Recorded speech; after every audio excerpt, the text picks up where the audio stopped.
आता 13% झाले त्या झालेल्या मराठीचं पहिलं वाटतं. त्यावेळेस मराठी होते, मराठीने 13% घेतला, आम्हाला व्यक्त केलं की आपल्याला आरक्षण मिळालं. पण जेव्हा पोराला पुढे नोकऱ्या लागल्या आणि त्या नोकऱ्या त्या आरक्षण झाल्या गेल्या, मग मराठ्यांना कळालं की देवेंद्र फडणवीस आपल्याला फसवलं. मग तेच हे 10% पूर्ण. त्याला असं वाटलं होतं जेव्हा सोयी आपण मागितलं ओबीसीतून आणि आपण असं मागितलं की सगळे सोयरी सुद्धा अंमलबजावणी करा. आता यांना वाटलं हे दिलंय, आता हे घेईन. मग त्यांच्या लक्षात आलं इथं पण आपला अपमान झाला. आता हे सांगितला दुसरा अपमान तुम्हाला, आणि तिसरा सांगतो मी. एक दिवस त्यांना त्या उपोषणाच्या काळात काय असतं तुम्हाला बाहेर आलेलं माहिती, आपलं उपोषण झालं ऑटोमॅटिक माणूस शिवाय देतो किंवा ऑटोमॅटिक चिडचिड होती ती. आणि त्याच्यात मी बोललो त्यांना, पण चुकीचं नाही बोललो. मी एवढंच सांगितलं जे काय बोललो ते द्यायला काय रोग आला त्यांना, आणि दिल्यात तर दिल्यात. काय करायचं करतो, कारण तो जर आरक्षण दिलं असतं मी काय दिले असते, दिलं नाही म्हणून दिलं. मग त्यांचं म्हणणं काय आहे, एक मोठा पत्रकार आहे, त्याचं नाव नाही सांगत, कारण प्रत्येक माणूस कधी अडचणीत आणत नसतो स्वतःच्या स्वार्थासाठी, म्हणजे माझ्या स्वार्थासाठी किंवा माझ्या जातीच्या स्वार्थासाठी समोरचा अडचणीत आणा. ते म्हणे ते शिव्या दिले आमची किंमत वेगळी राहावं आणि नाराज येत त्याच्यावर. देवेंद्र फडणवीस मुख्यमंत्री म्हणजे दोघं मी म्हणते, अरे शियाने तुमचं जवळ असते ना, तुमचे कान फडत दिले असते खाली तुम्ही काय पागल समजता मराठी लोकांना. सगळ्या सोयऱ्यांची अंमलबजावणी देता मला तिसरी केली तिने अंमलबजावणी, आणि ते एक झालं का त्याचा दुसरा अपमान येईल. आता त्याला शिवाय दिलेल्याचा अपमान, मग आरक्षण नाही दिलं मी काय चुकीचं बोललो, माझ्या जाती कोण बोललो.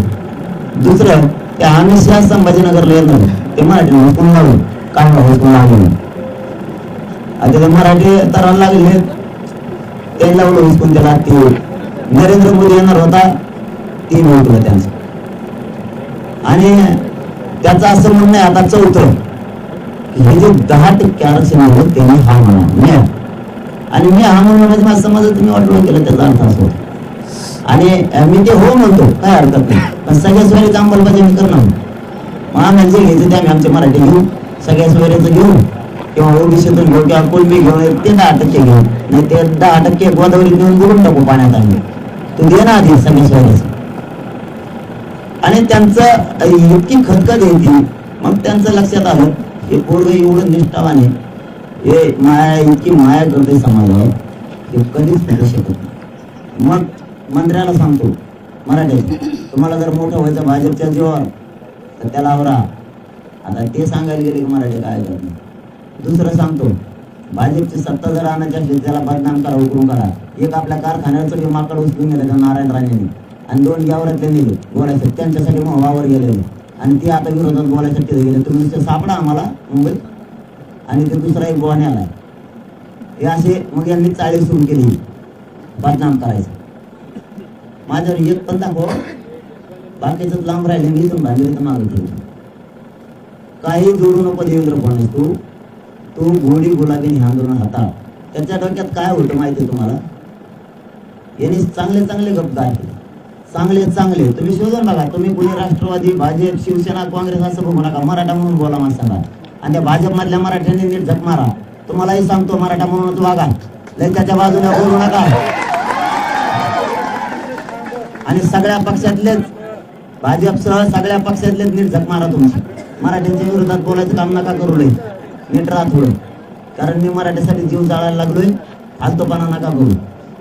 यांनी डाव रचायला मग सुरुवात केली त्याच्या सांगण्याप्रमाणे. ह्या देवेंद्र फडणवीस मंत्रीच पुढं घालायला चालूवात केली. त्या मंत्र्यांनी काय केलं, इथले ते 4 तर नेलेतच, पुन्हा एक ते थोड्या मी शावालेल्या लेवंद्रावरी सोलापूरचं तिकडचं ते माकड आलं आरोग्य मंत्र्याचं, त्यांनी 5-6 जालन्यातले नेले म्हणजे अंबड तालुक्यातले, आणि 2-3 गेवरातले नेले. ते कोल्हापूरला हिंडून आणले. बहुतेक त्या चंद्रकांत पाटलाकडे नेले असेल, त्याला पैसे वाटले कमी त्या चंद्रकांत पाटलाला मराठीत वाटवं करायचं. तो पाटील नाही, तो वेगळाच आहे, पण त्याला पाटील म्हणलं जातं. त्याला म्हणजे पाटील नाही म्हणजे जे नाही बहुतेक तो स्पष्टच बोलतो हा, तो पाटील नाही आडनाव पाटील त्याचं बोलतो. आणि तो न्याला त्याच्याकडे नेलतं वाटतं असा अंदाज. तिथून सिंधुदुर्गवरून मिळून आणले ते माघारी. त्यांना 20 तारखेला इथं खूप बोर्ड लावायचे आपल्या तालुक्यात, पण मराठीने हुसकून लावले वाटतं. रट्टे खाण्यापेक्षा ते हेच लावायचे बंद केले, कारण आपल्याला ते आरक्षणच मान्य नाही. अशा स्वरूपाचं त्यांनी हे केलं. आता मुंबईला जे हे 2-4 नेलेत आणि ते जे सुतार बुवा आहे याला काय मराठ्यांचे समन्वय कर हे बे मिशावाला आणि तिथे 2-3 बिगर मिशावं त्याला मिशात फुटत नाही. ते त्या मुख्यमंत्र्याचं मागं पुढं कुत्र्यासारखे पळत आहेत. त्यांनी बहुतेक त्याची इकडे तिकडे राहण्याच्या हॉटेलवर व्यवस्था केली. एकनाथ शिंदेचा एक प्रवक्ता आहे, तो प्रवक्ता त्याच्या पाठीशी भाजपचा अहमदनगरचाच मोठा नेता आहे भाजपचा, तोही त्याला बळ देतो. आणखीन सगळी तिथली अरेंजमेंट घेऊन देवेंद्र फडणवीस करतो. सगळी काय पैसा लागला लोक फोडायला काले किन आली होती मुख्यमंत्र्यांच्या नावावर. हे सगळं देवेंद्र फडणवीस घडून आणतोय की लोक फोडायचे आणि याला बाजूला करायचं नसता, मग याची बदनामी करायची दोन्हीपैकी नसता. आता तुम्हाला ह्यो 8वा मुद्दा सांगत असतो. नसता ह्यो जातीपासून लांब जात नाही, याला सलाईन देऊन त्याच्यात पॉयझन देऊन मारा. प्रकाश आंबेडकर साहेबाला ही पक्का माहिती आहे आणि ही बातमी आली आणि ती सत्य सुद्धा आहे की त्याला त्या सलाईनच्या माध्यमातून त्याला कार्यक्रम दाखवायचा नसता. मग याला पोलिसाच्या माध्यमातून लोटालोटी झाली, धक्काधक्की झाली म्हणून एन्काउंटर करा. कारण हे काटा आहे मराठ्यांच्या आणि भाजपच्या मधला, हे काढावंच लागणार तरच आपली सत्य येणार. म्हणजे सत्यासाठी तुम्हाला मारायला लागला तू खरंच बामणाच्या पोटचा आहे. काही चल तो आहे सागर बंगल्यावर येतो, तो आज गाडीत दमेना थांबतो सागर बंगल्यावर. तुला बळी पाहिजे ना, मी बळी द्यायला तयार आहे. चल तुला बळी पाहिजे ना, मी येतो.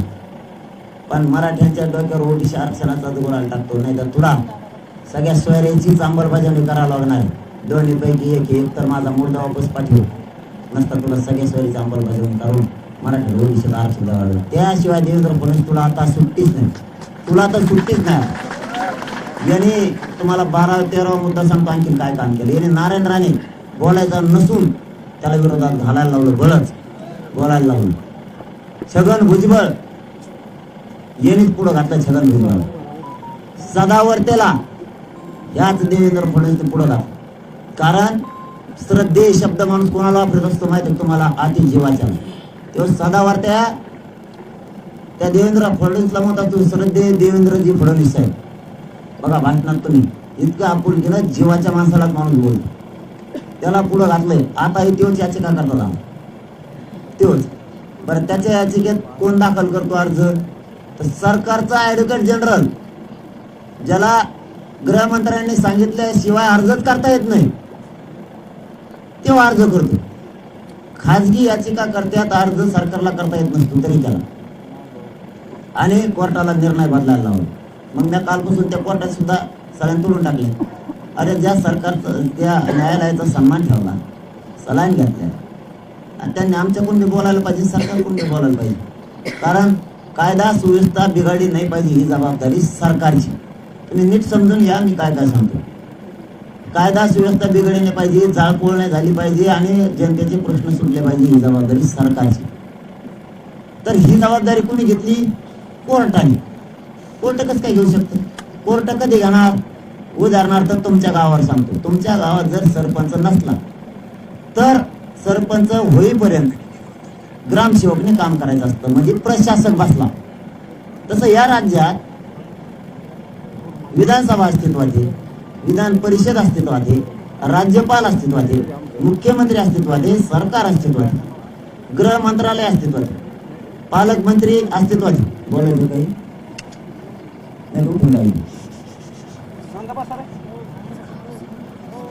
इथं मराठीसाठी जे चाललाय टीव्ही दिवसासाठी बोलबोल नको. इथं सगळं अस्तित्वात आहे, तरीही न्यायालयाच्या खांद्यावर बंदी. मग न्यायालयाने निर्देश द्यायचे. न्यायालय असं कसं काय करू शकतो? मग कायदा तर सगळ्यासाठी सारखा आहे. न्यायालय मराठ्यांना एक न्याय देणार आणि सरकारला एक देणार. सरकारला सांगायला का रोग आलाय त्यांना की तुमची जबाबदारी आहे, त्यांचा एक तर प्रश्न सोडा, मग आधी सूचना कशाला काढली? नसता कायदा सुव्यवस्था बिघडली नाही पाहिजे हे न्यायालयाचं काम. न्यायालय आम्हाला एकट्याला सांग ही कोणती सिस्टम आहे तुमची, हे एक काम झालं. दुसरं त्याचं असं म्हणणं आहे की मराठ्यांचा 75 वर्षात जे मिळालं नाही ते हरामखोर पोरांनी मिळवून दिले. बघा बरं का. कोणी 75 वर्षाच्या पोरांनी जे आपण दिलं नाही ते ओबीसीतलं आरक्षण जवळपास 1.25 करोड लोकांना मिळवून दिलं. दुसरं, आपण 10% दिलं, हे पोरग ते मान्य करत नाही, आपला अपमान झाला. तिसरं, सगळ्या सोयऱ्यांची अंमलबजावणी करायला लाव म्हणतोय आणि हे लावायलाच लागेल. मग आता हैदराबादचं गॅजेट घ्यावं लागेल, केसेस मागे घ्यावं लागतं. आणि हे पोरग जवळ जिवंत आहे तवर मराठी भेटू शकत असं तो म्हणतो. आणि मराठीने एक केले तर मराठ्याला आरक्षण दिले, सगळ्या सोयरीची अंमलबजावणी द्यावं लागेल. नसता काय करायचं, काटा करा. मी पोलिस सांभाळून हे कशावर सांगतो तुम्हाला माहिती आहे का? कशावर म्हणतोय? काल न्यायालयाने सांगितलेलं असून सुद्धा आपल्या लोकांनी शांततेत आंदोलन केलं, तरी पियासाच्या माध्यमातून सगळ्या महाराष्ट्रातल्या पोरांवर रास्ता रोको केले म्हणून गुन्हे दाखल केले. नुसते रास्ता रोको केले शांततेत म्हणून, ही पण चालणे आहे. मग यांच्या डोक्यात बदनाम करणे, आरोप करणे, आणखी यांच्या केसेस बाहेर काढा, नसल्या तरी टाका, काही करा. आणि काहीच जर येतं निघत नसतं, मग काहीच निघाल नाही तर मला सांगतो काहीच सापडलं. मग आता शेवटचा पर्यायाला सलाईनमध्ये घाला, तर याचा बळी घ्यावाच लागतो आपल्याला, हे त्याचं सोडतो. इतके नीट केले म्हणजे चांगले राजकीय पक्षातले. मी राजकीय पक्षातले मग नाव काय घेतले, कोणतं तरी हरामखोर म्हणलं की ते राष्ट्रवादीची स्क्रिप्ट होती का काय. अरे मराठ्याच्या पोटचा असल्यासारखा बोलायला शिक जरा मराठ्याच्या बाजूनं. त्या देवेंद्र फडणवीसच्या आड्याकडे गेलता काय तुझ्या खांदबार, त्याच्या आवडादीसारखा बोलू नको. खांदबार जाती कोण बोल ना, तू काय त्या बामणाच्या घरातच फायदा झाला का? देवेंद्र फडणवीसच्या बाकीच्या बामणा बघणं कशी, कधीतरी जाती कोण बोलायला शिकना. तर ते कोणत्या जातीत होतं मला नाही माहिती, मी नाही, मी प्रश्न विचारला होता. किती म्हणतेस बिबटा नाही तो माझा बाप मागचा इतिहास. सगळे असे बाजूला ठेवले पक्ष, सगळे बांधतो आम्ही पक्ष मराठी. हो, एकाला बी नाही गिनीत आम्ही, फक्त मराठ्याला मायबाप मानण्याचे दैवत तेच मालक आहे. बाकीचं मालक नाही, फालक नाही, मी गिनीत नाही कोणाला, मोठीत. त्याचं म्हणणं आहे हे ऐकत नाही, मग याचं काम केलं पाहिजे. आणि मग फालतू काहीतरी सापडाना म्हणून मग तो इच्छा जन्म बळी घ्यायचा, तो इच्छा ना चालतो आहे घरी. तू सागर बंगल्यावर राहतो, मी तिथे आलो, तो एकदम येतो तिथं थांब, तू नाही तर मी दोघापैकी येईल. नसता सगळ्या सोयरीची अंमलबजावणी द्यावा. आता सुट्टी नाही तुला, तू इतका खेळ खेळला, तू महिलांना लागलेल्या गोळ्या असून, रक्त सांडलेला असून, तुला आई नसल्यासारखं किंवा तुला काही बहिणी काही नसल्यासारखं किंवा तुला बायको नसल्यासारखं तू डायरेक्ट म्हणतो माया पोलिसाला हल्लं. म्हणजे महिलांचे मुंडके तुटले, गोळ्या लागल्या, तर तू त्यावेळेस म्हणला मायाच पोलिसाला लागलं. पोलिस काय तू आज येत काय? पोलिसाला लागले म्हणतो, तुझ्या निवडून दिलेल्या आहे बहिणी यांना तू नाही म्हणतो, तर माफी मागितली म्हणून तुला सोडून दिलं. आणि तू मला गुन्हे माग घेतो, 5 महिने झाले तुला घेतले का? मग नेमकी तो अवलाद पोलीस तो 5 महिन्यात गुन्हे तरी दाखल आहे बहिणीवरची घेऊन दाखल पाहिजे, तर ते बी नाही घेतले. तू येण्यात काढतो आम्हाला. आणि मराठ्यांना वाटत असेल एकाएकी निर्णय घेतला, एकाएकी घ्यायचं कारण पण तसेच. एका रात्रीत त्यांनी कोर्टात फिरून आपल्या विरोधात निर्णय घेतला आणि आपल्याला धरणे आंदोलन करावं लागले, रस्ता रोको झाले. त्यापेक्षा त्याच्यात किती दम आहे तुम्ही इथंच राहा, मी बघतो तो कसा देत नाही सगळ्या सोयरीची अंमलबजावणी. आणि त्याला बळी घ्यायचा ना माझा, तर तू पोलिसाला एन्काउंटर करायला माहिती नसता. तो बिराड आवरलेला आहे 14 राज्यात. नरेंद्र मोदी साहेबांनी असली घाण ही गाळून धुली महाराष्ट्रात, हे कोणाला वैताग द्यायला लागले, कोणाला पण कसला. याच्या स्वार्थासाठी मी उदाहरण म्हणून मोगा दिलेत.